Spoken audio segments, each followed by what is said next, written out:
Hello students, फिर से एक अनदर वीडियो में आप सभी का हार्दिक स्वागत है।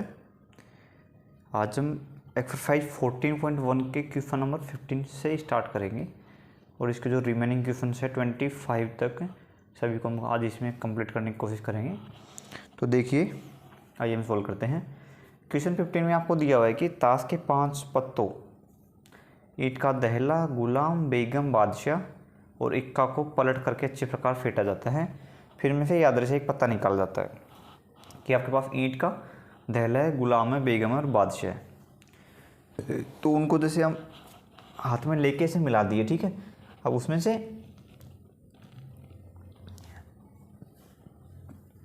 एक पत्ता निकाला जाता है, तो इस बात की क्या प्रायिकता है कि ये पत्ता बेगम है।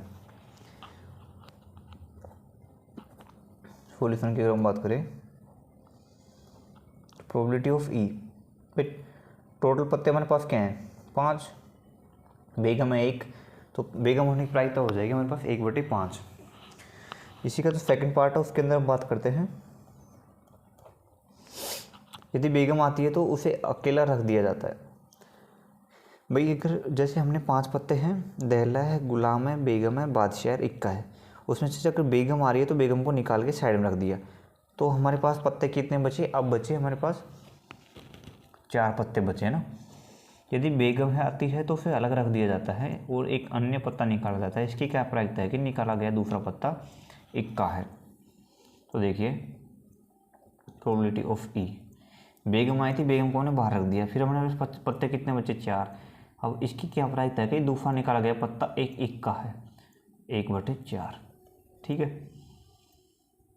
एक बेगम है, दूसरे हमारे पास आ रहा है 1/4। अगर पहले हमारे पास बेगम आ गई तो जो बी पार्ट हमारे पास है, ये पहले बेगम आ गई थी, पार्ट बी बोल रहा है कि प्रोबेबिलिटी ऑफ ई, बेगम आने की प्रायिकता, तो बेगम पहले आ गई, हमारे पास एक ही बेगम थी, तो अब तो बेगम आ नहीं सकती, तो उसकी प्रायिकता क्या हो जाएगी? हमारे पास 0, मतलब असंभव है। पहले जो एक बार 5 पत्ते हैं उसमें दहला है, गुलाम है, बेगम, बादशाह क्या है, अगर पहली बार में बेगम आ गई तो दूसरी बार में बेगम आने की प्रायिकता क्या है? तो भाई उसको हमने साइड में रख दिया, तो दोबारा बेगम आ ही नहीं सकती, इम्पॉसिबल है, असंभव घटना है, तो उसकी प्रायिकता हमारे पास होगी 0, ठीक है। तो इस प्रकार से क्वेश्चन नंबर 15 कंप्लीट होता है। अब क्वेश्चन नंबर 16 को लेकर हम बात करते हैं।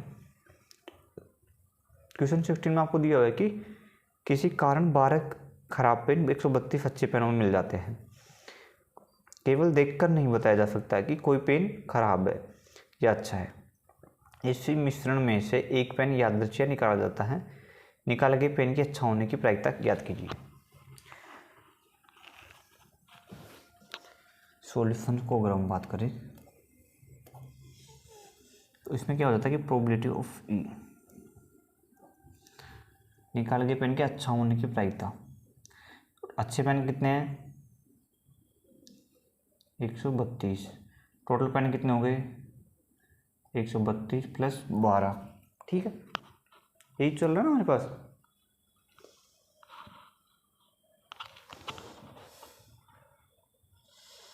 एक 132 अपॉन 144, 11 अपॉन 12 से इसको कैंसिल करेंगे तो ये हमारे पास प्रोबेबिलिटी ऑफ ई आता था हमारे पास 11/12। भाई निकाला गया पेन का अच्छा होने की प्रायिकता, मतलब अच्छे पेन अपन टोटल पेन, तो ये 11/12 हमारे पास आ जाता है। तो इस प्रकार क्वेश्चन नंबर 16 में मार्क कंप्लीट होता है। अब क्वेश्चन नंबर 17 को लेकर हम बात करेंगे। क्वेश्चन 17 में आपको दिया हुआ है कि 20 बल्बों के एक समूह में से 4 बल्ब खराब है। इस समूह में से एक बल्ब आपको यादृच्छिक निकाला जाता है, तो इसकी क्या प्रायिकता है कि यह बल्ब खराब होगा। देखिए, क्वेश्चन आपका 17 जो है उसको हम सॉल्यूशन करें तो उसमें क्या है कि 20 बल्ब है, 20 बल्बों के समूह में से 4 बल्ब खराब है आपके, तो इस समूह में से एक बल्ब रैंडमली निकाला जाता है, तो क्या प्रायिकता है कि ये बल्ब खराब होगा। तो probability of E equal to खराब बल्ब 4, टोटल बल्ब 20, तो इसकी प्रायिकता 1/5, ठीक है। अब इसका जो सेकंड पार्ट है उसके अंदर आपसे पूछा गया है कि मान लीजिए निकाला गया बल्ब खराब नहीं है और नहीं इसे दोबारा बल्बों के साथ मिलाया जाता है, मतलब निकाला गया बल्ब आपके पास खराब नहीं है, तो निकाला गया बल्ब आपका सही हो गया, ठीक है। तो फिर आपके पास सही बल्ब कितने बचे? भाई एक सही बल्ब आपने निकाल लिया,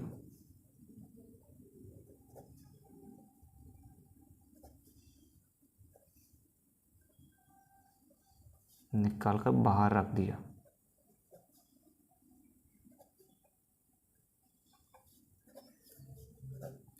ठीक है। दो बल्बों के साथ मिलाया जाता है, इसे दोबारा बल्बों के साथ नहीं मिलाया जाता है। जब फेस बल्ब में से रैंडम चूज किया जाता है तो इसकी क्या प्रायिकता है कि खराब नहीं होगा, मतलब सही होगा। तो प्रोबेबिलिटी ऑफ ई, भाई प्रोबेबिलिटी ऑफ ई हमारे पास कितना हो जाएगा कि एक बल्ब हमने निकाला, वो बल्ब है हमारा सही है, तो उसको हमने निकाल के बाहर रख दिया, तो टोटल बल्ब हमारे पास कितने हो गए, 19 हो गए अंदर। अब वो क्या हमसे पूछ रहा है कि इसकी क्या प्रायिकता है कि खराब नहीं होगा, मतलब सही होगा। तो सही हमारे पास कितने हो गए उसके अंदर, पहले हमारे पास 16 थे, तो सही बल्ब हो गए 15/19। है बात समझ में? अभी आई थिंक आपको ये समझ नहीं आया होगा कि क्वेश्चन थोड़ा घुमा रहा है कि इसकी क्या प्रायिकता है कि ख़राब नहीं होगा। तो हम क्या करते हैं कि हम पहले निकाल लेते हैं कि ख़राब होगा।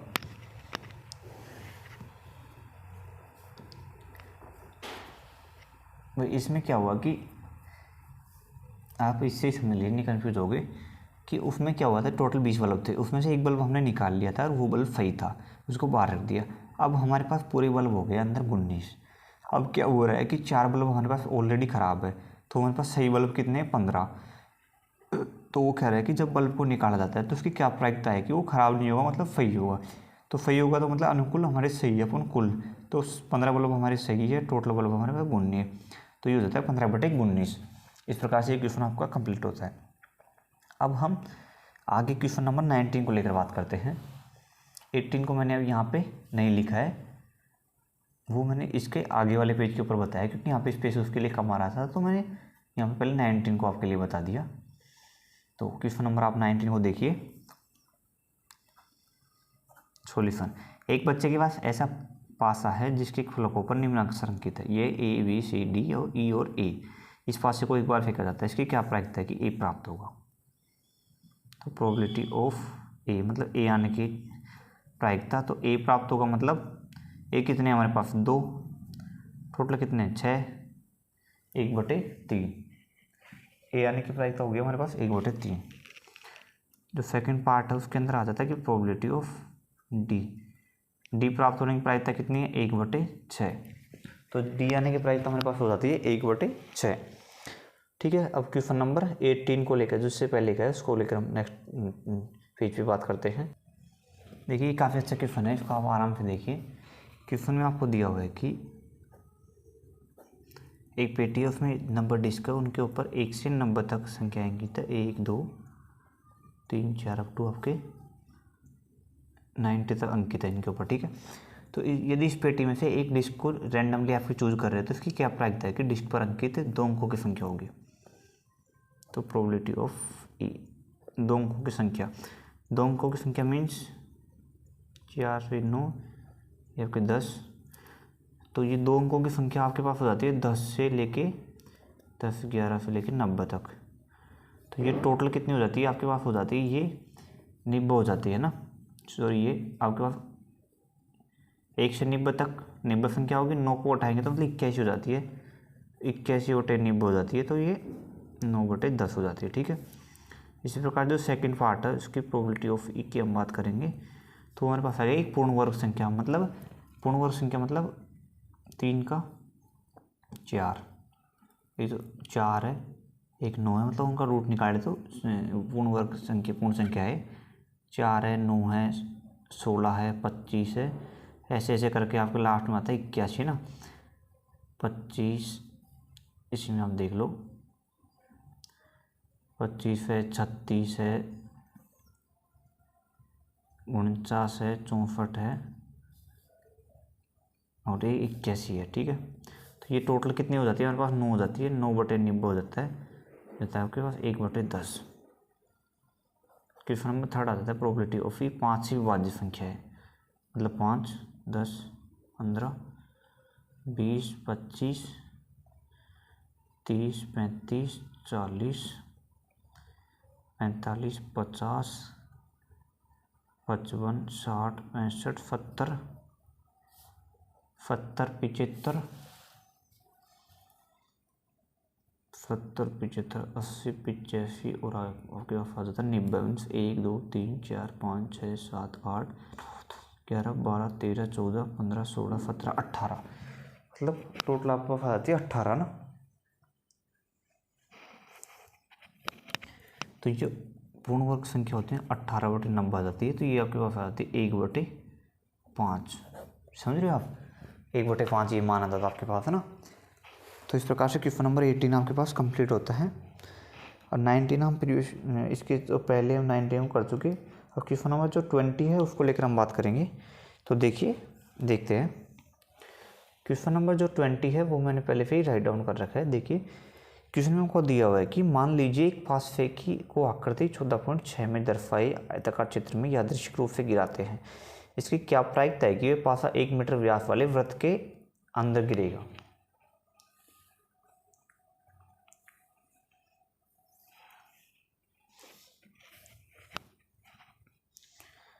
एक मीटर व्यास वाले वृत्त के अंदर गिरेगा, इस बात की क्या प्रायिकता है ये आपको फाइंड आउट करनी है। तो इसमें क्या है कि पहले से ये आकृति 14.6 जो आपको दे रखी है, पहले तो मैं उसको बना के आपको दिखाता हूँ।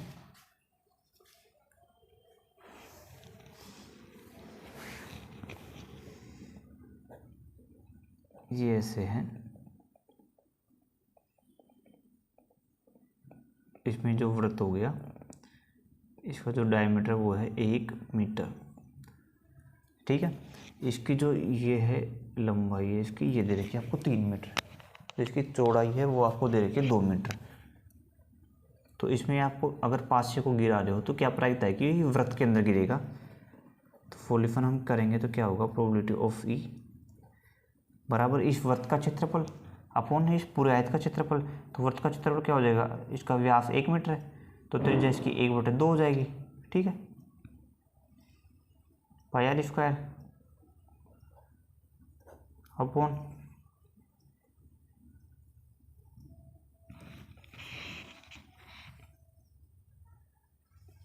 तो इसको हम फॉलो भाई इसमें हो जाएगा कि जो आपका जो आयत है वो जो वृत्त है उसका क्षेत्रफल अपन कुल क्षेत्रफल है ना, आयत का क्षेत्रफल, तो आयत का क्षेत्रफल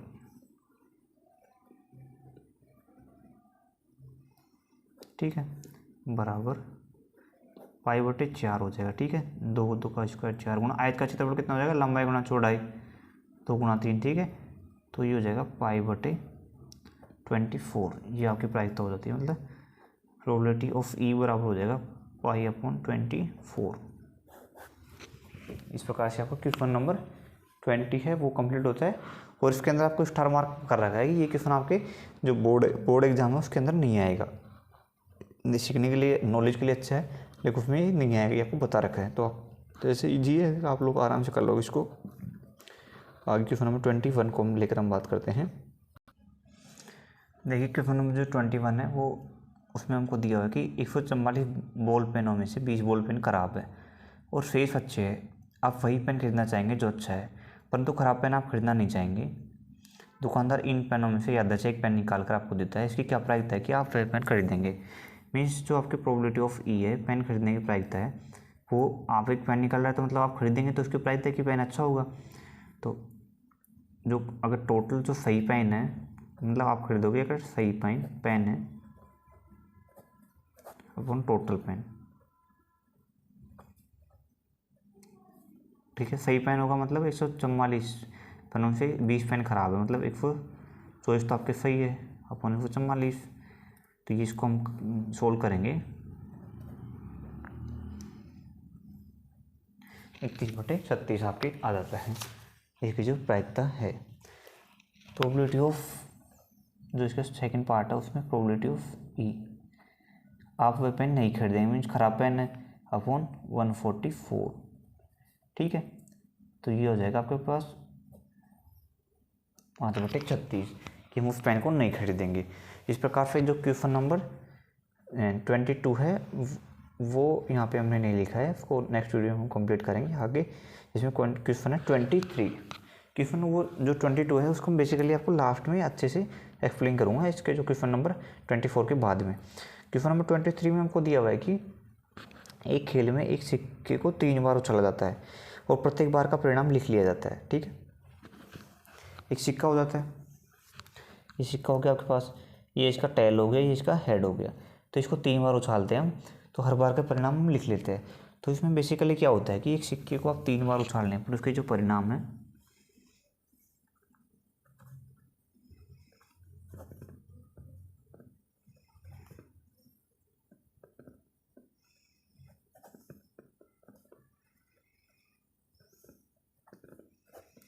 तो हमारे पास क्या हो सकता है कि हेड हेड हेड आ सकता है 3 बार, हेड हेड टेल आ सकता है, हेड टेल हेड आ सकता है, टेल हेड हेड आ सकता है, हेड टेल टेल आ सकता है, टेल हेड टेल आ सकता है, टेल टेल हेड आ सकता है, 3 बार टेल आ सकता है हमारे पास। तो एक सिक्के को 3 बार उछालने पर क्या होता है कि जो कुल परिणाम होते हैं 2 की पावर n होते हैं ना सिक्के उछालने पर, मतलब 2 की पावर 3 बराबर 8 परिणाम होंगे टोटल। ठीक है, तो ये पूरे संभावित परिणाम है। ठीक है, तो प्रत्येक बार परिणाम को लिख लिया जाता है। तीनों परिणाम समान होने पर अर्थात 3 चित्ते 3 पट प्राप्त होने पर हनीफ खेल में जीत जाएगा, अन्यथा वह हार जाएगा। हनीफ के खेल में हार जाने की प्रायिकता ज्ञात कीजिए। तो प्रोबेबिलिटी ऑफ अगर तीनों बार या तो 3 परिणाम समान आ गए, एक तो आपके पास आ गया तीनों, या तो हेड आ गए हो तीनों बार में, या तीनों बार में आपके पास टेल आ गए हो, ये वाली सिचुएशन आ गई हो, जब तो हनीफ जीतेगा, नहीं तो हनीफ हार जाएगा। तो हार जाने की प्रायिकता कितनी है कि तीनों बार सेम, या तो हेड नहीं है या टेल नहीं है तीनों पारियों में। तो ये 1 है, 2 है, 3 है, 4 है, 5 है, 6 है, टोटल परिणाम आपके 6, मतलब जिनमें समान नहीं रहेगा। अपन टोटल है 8, तो 3/4 है उसकी हारने की प्रायिकता। मतलब कि जो हनीफ है ना उसकी जो हारने की प्रायिकता है ना 3/4, मतलब 75% उसके हारने की प्रायिकता है। तो इस प्रकार से क्वेश्चन नंबर आपका 23 कंप्लीट होता है। अब क्वेश्चन नंबर 24 को लेकर हम बात करेंगे। देखिए क्वेश्चन नंबर जो 24 है उसमें हमको दिया हुआ है बेसिकली कि एक पासे को 2 बार फेंका जाता है, इसकी क्या प्रायिकता है कि 5 किसी भी बार में नहीं आएगा। कोई पासा है उसको हम 2 बार फेंक रहे हैं, तो इसकी क्या प्रायिकता है कि 5 किसी भी बार में नहीं आएगा, 5 कम से कम एक बार आएगा। तो ये हम क्या होता है कि बेसिकली हम एक सारणी बनाएंगे, उससे इसको हम फोल्ड करेंगे। तो मैं सारणी आपके लिए बना देता हूँ। देखिए आप भी देखिए सारणी को मैं बना रहा हूँ। ये बेसिकली हमारे पास इस प्रकार की सारणी बनेगी,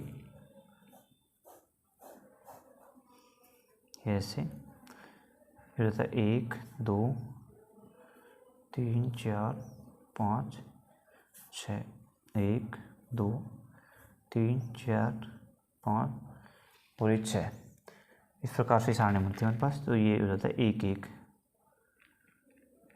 1 1 1 2 1 3 1 4 1 5 और 1 6। ठीक है, ये होता है हमारे पास 2 1 2 2 2 3 2 4 2 5 और 2 6। ठीक है, 3 1 3 2 3 3 3 3 4 3 5 3 6, 4 1 4 2 4 3।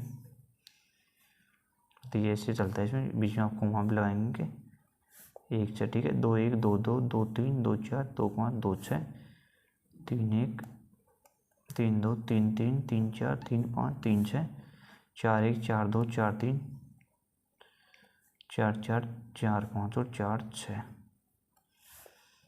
5 1 5 2 5 3 5 4 5 5 5 6 6 1 6 2 6 3 6 4 6 5 और 6 6।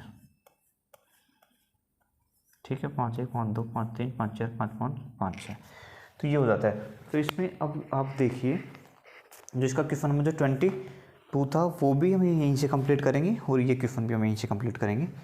तो देखिए इसमें क्या होगा कि उसमें क्वेश्चन में आपको पूछा गया कि 5 किसी भी बार में नहीं आएगा। तो 5 किसी बार में नहीं आएगा। ऐसी कौन कौन सी हो जाती है हमारे पास? एक तो ये हो गया 1 2 3 4 5 6 7 8 9 10 11 12 13 14 15 16 17 18 19 20 21 22 23 24 25। ये ऐसी संख्या है कि जिनके ऐसे जोड़े हैं जिनमें 5 किसी भी बार नहीं आ रहा।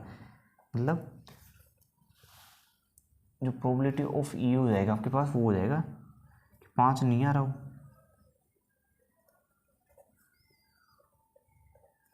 आना अपॉन कुल घटना। तो ऐसे परिणाम हमारे पास हो जाएंगे 25 अपॉन कुल है 36। तो ये हो गया। अब दूसरा हम प्रोबेबिलिटी ऑफ ई की लेकर हम बात करते हैं। इसमें आता है कि 5 कम से कम एक बार आ रखा हो ना। तो 5 कितने कम से कम एक बार आ रखा हो, तो 5 कम से कम एक बार कितनी बार आ रखा है? देखो यहाँ पे आ रखा है 1 2 3 4 5, कम से कम एक बार ना 6 7 8 9 10 11। कम से कम एक बार तो 10 है, एक ही 11। तो कम से कम एक बार, कम से कम एक बार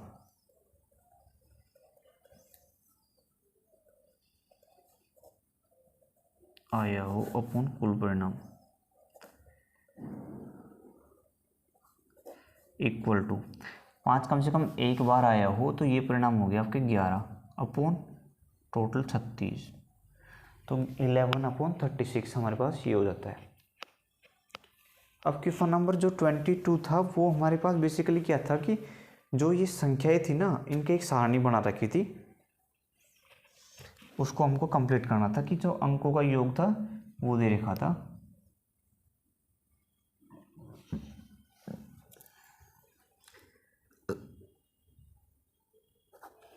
क्वेश्चन 22 को हम देते हैं।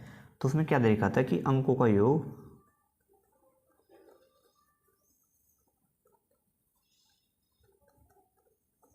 और ये दे रखा था आपको प्रायिकता।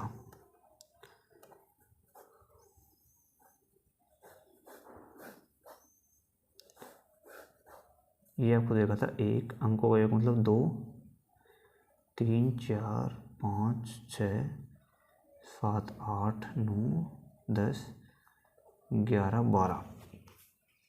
ठीक है। तो अंकों का योग दो आए तो वो संख्या तो क्या हो जाती है हमारे पास?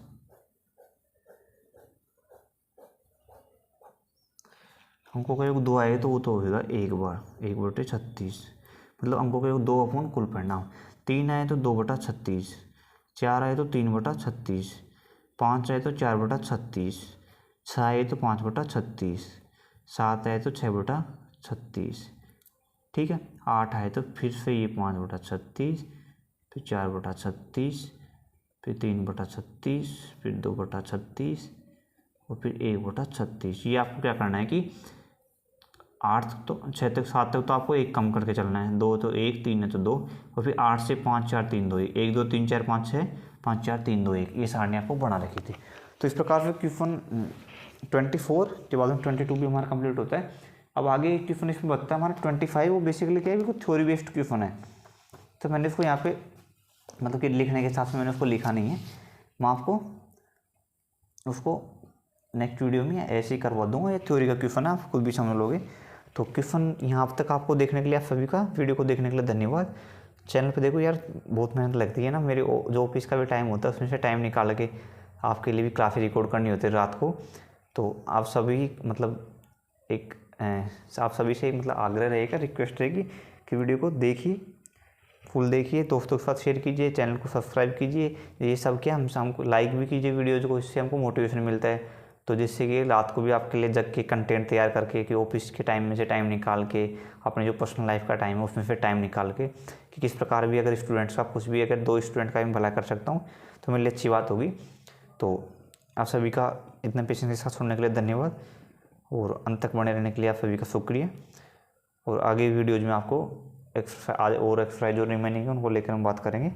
तो चैनल को लाइक शेयर एंड सब्सक्राइब कीजिए। धन्यवाद।